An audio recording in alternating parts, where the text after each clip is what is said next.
On number 4, you're given a triangle with these vertices, so you can graph your triangle plotting those points. -2, 0 is A, -1, 3 is B, and 1, 1 is C. So this is our original or pre-image that we begin with.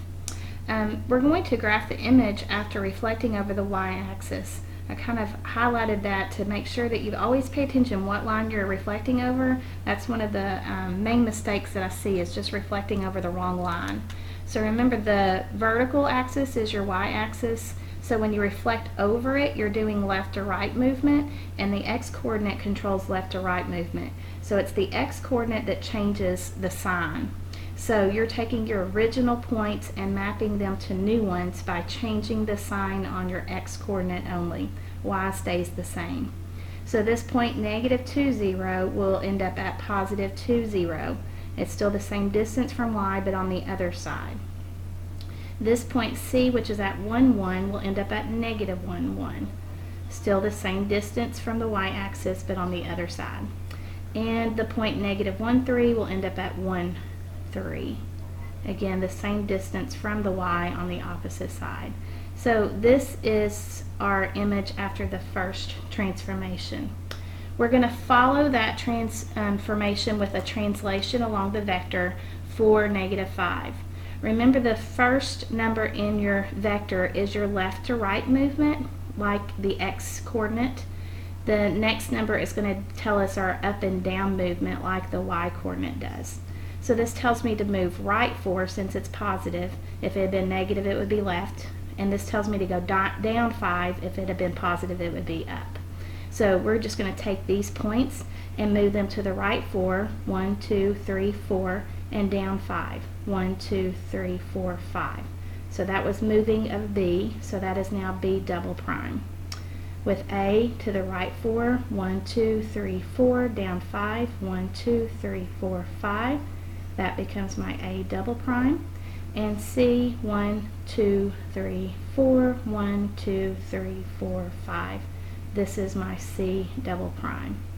So here is my final image after the double transformation, or the composition of transformations. These points were the ones that we were doing the translation to. So when we went right 5, we were taking the negative x points and adding 4 to them. When we were going down 5, we were taking our y and subtracting 5 from it. So this is the final rule that should take us from our original points and get our final image points.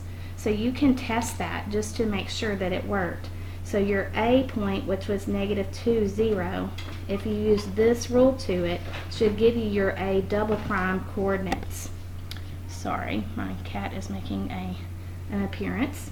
So we're going to do the opposite of x, so that would make that a +2, and add 4, which makes our x-coordinate 6. We're going to take our y, which was 0, and subtract 5, which makes that -5. So is A double prime at 6? 1, 2, 3, 4, 5, 6, -5. 1, 2, 3, 4, 5. Yes, it is. So the coordinates of A double prime are 6, -5. B was originally at -1, 3. When we do the final rule to it, we should get to B double prime by doing the opposite of x, which makes that a +1, and adding 4, which gives us a +5. Taking our y, which is 3, subtracting 5 gives us -2. Is that where that B double prime is? 1, 2, 3, 4, 5, -2. Yes. And then finally C was at 1, 1. When we do our rule to it, the opposite of x would be -1, plus 4 is +3.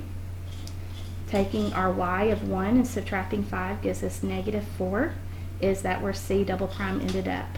1, 2, 3, 1, 2, 3, 4. Yes. So that's just a good way to check and make sure that you did your composition of transformations correctly.